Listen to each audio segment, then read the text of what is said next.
ever put in a countertop and found out that the wall was wavy or not straight and you ended up having to scribe and do a whole bunch of cutting and sanding and a whole bunch of extra work? Well, that's one of the things I'm going to cover here on this update, along with some of the things we're doing in the kitchen to correct the framing that was done incorrectly back in the day. Coming up.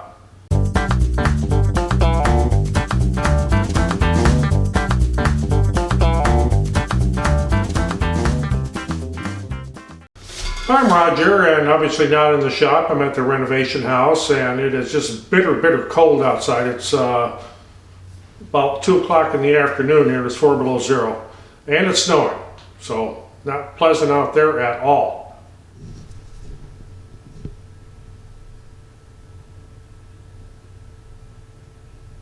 So we've been doing what we can here, you know, with the weather being this bitter cold. It's made it difficult to do a lot of the work. One of the things we wanted to do was to take down the lath off the ceiling in the kitchen, but because it is so cold, the heat in the house here would just go right out the roof, because once I take that down, I need to put the sewer vent in, I need to wire it, and then we need to insulate it, and it's going to take quite a bit of time, and it's not something you can just do in a couple hours. So that's going to have to wait till things moderate a little bit. But what I have been doing is working on the walls in there, and it's been quite the adventure. And I'm correcting a lot of the things that were done back when the house was originally built. And I'm going to take you in there and we're going to go over that.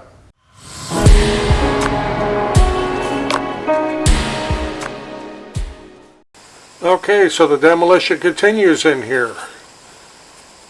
Working on the ceiling here, and got the old counter out of the way, and the laminate that was on the back, and uncovered this. So as you can see, there's been a few colors here. We got your pink, you got your yellow, you got your green, you got this really cool fake red tile looking stuff. And over the top of that was plywood with some of this gray laminate that's laying on the floor here. Well, this wall's still going to get completely stripped, but I just thought I'd document a little bit of this. Started to break into it there. Of course, the chimney's right behind there, and as you come up there, at one time there was probably a oil stove or a wood stove or a coal stove or something here in this kitchen, and that hole's been plugged, but the plug is not in real good shape, so I'll probably be redoing that with some new concrete.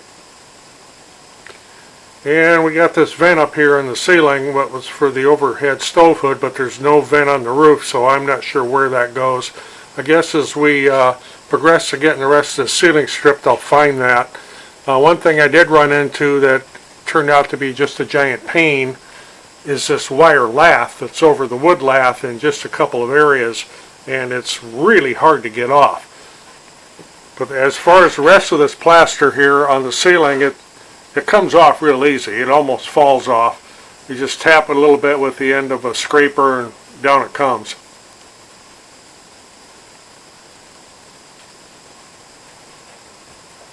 And of course the wiring here is all kind of interesting. That'll all get redone, of course. And got this little guy here where they just come up through the floor and then kind of run up the wall and drill back in the wall and come back out and put a receptacle in.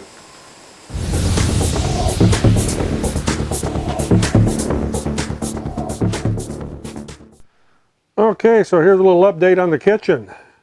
As we're gutting it here, we got this wall stripped, got all the plaster off the ceiling. The lath is still up there, and there is some insulation up there, but we are going to pull all this down and re-insulate it to R30. Right now there's only anywhere from 1 inch to 2 inches of chopped rock wool up there, so that's going to be just nasty pulling that down with all the crap that's on top of it with bird nests and bees nests and so on. But as you can see here a little bit, where the insulation is just kind of sitting there, and you can see the mouse hole in it where the mice have been nesting in it over the years, so we're going to get rid of all that stuff. And I still haven't quite figured out this vent. Don't quite know what's going on with that. When we get the ceiling pulled down, I guess we'll find out. The only thing left to do here, we've got a couple cabinets to get off the wall. We wanted to keep these for repurposing elsewhere. And of course we need to get the trim off around that window and get this corner done. This has been, I a huge mess, of course, and the plaster literally just falls off the wall. I'll zoom in here and you can see where I've been breaking it off and how it has separated from the last. So it's very, very easy to take off. And this is one of the reasons we're stripping this room, is because at some point this would eventually fall off. Okay, so what do you do with all the old plaster? Well, it's going in buckets, and it does get disposed of into a dumpster. But hauling all the stuff out in buckets is kind of a pain too. Okay, so what do you do with all the old wood lath and all the old wood you're tearing off? Well, got a nice day today. Of course, we're looking out the window, so I don't know how well this will work. That's what you do with it. You burn it. Nothing hazardous or toxic there. It's just wood. And this is a good way to get rid of it. A winter storm warning has been issued for your location. I don't know if my microphone here picked that up, but my phone just went off telling me there's a winter storm warning. Just what we need is some more snow. And of course we got a new addition here, this portable DeWalt table saw I picked up. I did do an assembly video on it. And this kind of is going to replace what I call my toy table saw. If you've seen any of my previous videos, you've probably seen that little toy that I can carry around with one hand. This is a huge improvement over it. We've got a lot of work to do here with the millwork and trim, and I am not able to, well, I could take stuff back and forth. I use my good big table saw that's in the shop, but that's obviously not portable. And this is a 45-minute drive each way, so it's not like I want to make a bunch of trips if I don't have to.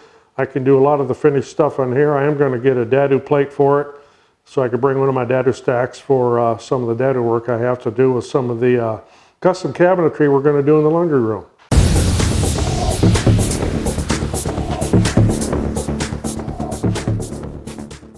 Of course, right off the bat, you see we got a huge mess in here.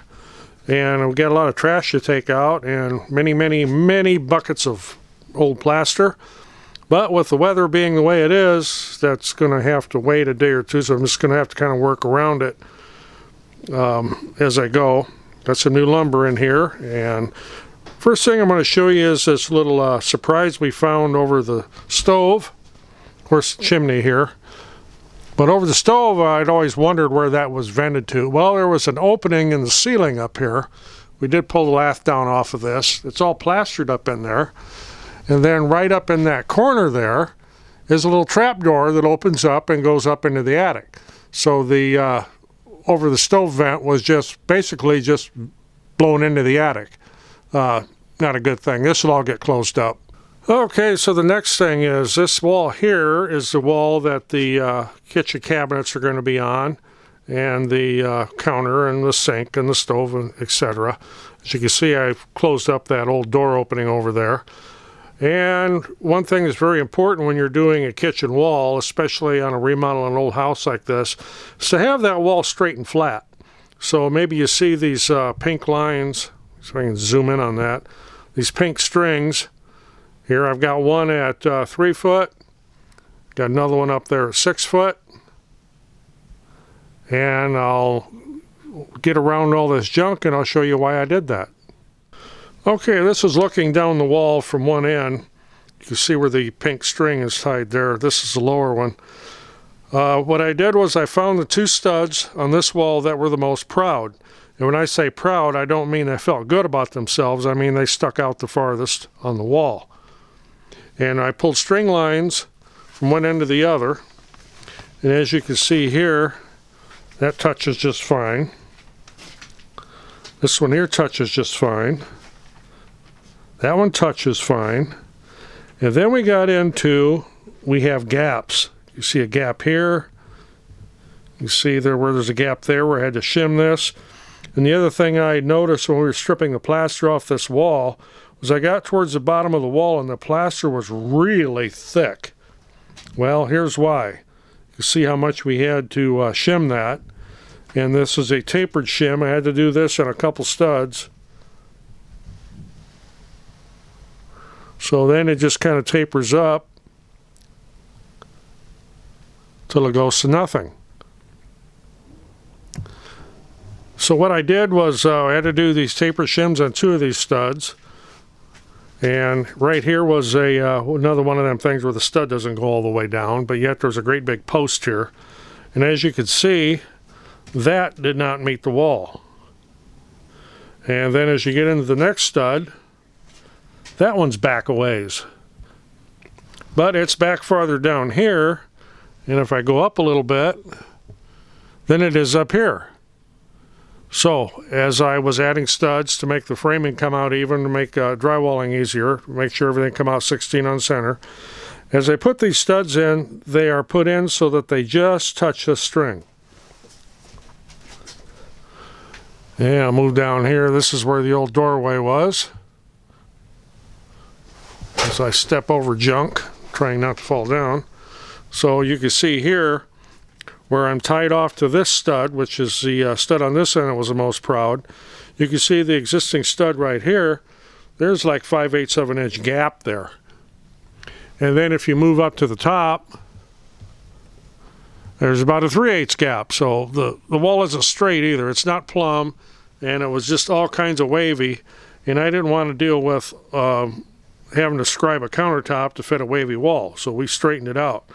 The next thing I found was in the corner, there was the plaster lath ran back into the corner, and then the other wall had the lath running into that lath. There was no nailer. There is a stud in this corner of this wall, so I framed this out. And here's the next thing that's interesting. And I hope this shows up good, because with the light coming in the window, and I don't have any good back ambient light, and I don't have any studio lights in here, but you can see this stud kind of comes down, and then it angles over and it goes down. And got a, well, it wasn't long enough, so let's add a piece to it and go on up. And well, I guess that wasn't long enough. Let's move over a little bit. So the new pieces you see up top on the top plate are just nailers for me, but I'm framing this wall out to come out on even 16-inch centers. And the next thing we have here is over this window there is no header, and I don't know if you can really see, but there's a sag in the middle of it. And instead of using 2-bys, they actually, I don't even know if I can come in and, yeah, I guess you can see that. They use 1x4s and double them up onto a stud that runs alongside the window here. It goes down and is attached to a couple more, but then there's nothing underneath it till you get over about 10 inches, and then there's another stud, and that's over the under the window. So on this side, we've got a little bit of a gap up here between the window casing and that, whatever you want to call it. I wouldn't call it a header. There's a couple studs up there, and there is a sag in this. But when you get over to this side, that is sitting right on the window casing. So and it's a load-bearing wall, outside wall with a hip roof, so there's a load on it. So as you come down over here, this stud is not in line with anything. There's another one over here that doesn't line up with anything. So then you have one here that comes down, but it wasn't really long enough, so they added one onto the side of it. But yet the support is off to the left, and the one next to the window has nothing under it at all. So this is all going to have to get reframed, and I'm going to do it from the inside. We're not going to tear the whole wall down, but I'll be correcting this. And then over in this corner, here again, there's no nailer in the corner. You got a corner stud, and the lath just ran one direction and then the other direction and then met itself, and it wasn't really supported with anything. So got this one to fix. Okay, and getting over here to the back door, got a hodgepodge of studs over here. Got a short one, and then kind of a mid-length one, and then kind of another one on top of it, and it's doubled up on another partial one that was laid flat. And there was another 2x4 put back in there that was just kind of hacked on. Yeah, I got a mouse house to get rid of up there yet. So this is a 32-inch door, and I want to change it to a 36 to make things easier to take in and out. The other side of it here isn't framed exactly right either, as you can see there. And it is crooked as all get out on the top. That and the door inside here, it's 32 inches wide, but it's 6'5" high. But yet the storm door outside is 32 by 6'8". So no header. So gonna have to reframe and correct all of this. And gonna have to have a little bit nicer weather for that, because I'm gonna have to open the wall up for that one. Okay, and then my next thing is gonna be this window on the back wall. It's a double window. I mentioned this in a previous video. There's no header above it. And what there is a little block of wood right there that's basically supporting this wall. This is a load-bearing wall too, because it's a hip roof. And there's a hell of a snow load on it right now. There's a lot of ice up there. So I'm going to have to really be careful how I do this, because it's what a lot of the carpenters call a smiley face. I don't know if you can see that header sagging in the middle there. But we got a pretty good sag on that, and I'm going to have to take all that out, put a header in. We're going to put stud cripples on the sides. There, I think we can get things a better focus again. Hard to do this with the light shining in the window back there. A little bit better view of it. So getting back over here to this other side, there's some really bizarre framing here. There again, there's no nail in the corner. There's a post there. But we have a stud, and then we have this post on the side, which kind of comes down. But there's nothing underneath it. So, yeah, got some work to do there too. And on this wall over here, where we meet up with the new bathroom wall, I have to do a little bit of shimming there to make everything come out the same, because we've got full-size 2x4s and partial size 2x4s from maybe sometime in the 50s or 60s. Then I got the new 2x4s, which are 3.5. So I got 3.5, 3 3/4, and 4 to all deal with over there. Well, we'll get all that shimmed out and get everything straight so the wall will come out right. And there again, there's some bizarre framing. Give you another little bit of a view of the wall where the kitchen cabinets are going to be. We'll start with the nailer in the corner, and that's the side we're going to start hanging the drywall from. So therefore we want everything to fall on 16-inch centers to all the way across, because I don't like finishing butt joints. I don't like finishing drywall anyway. I certainly don't like doing butt joints. This way I can have tapered joints on everything. And that wall will be flat, straight, and plumb, unlike the way it was before. As I mentioned, some of that plaster, when you got down there to the bottom, where I had to do this serious shimming down here, that plaster down there was almost 2 inches thick in some spots. I really couldn't figure out why when we were stripping that it was like that until I pulled a line across this wall.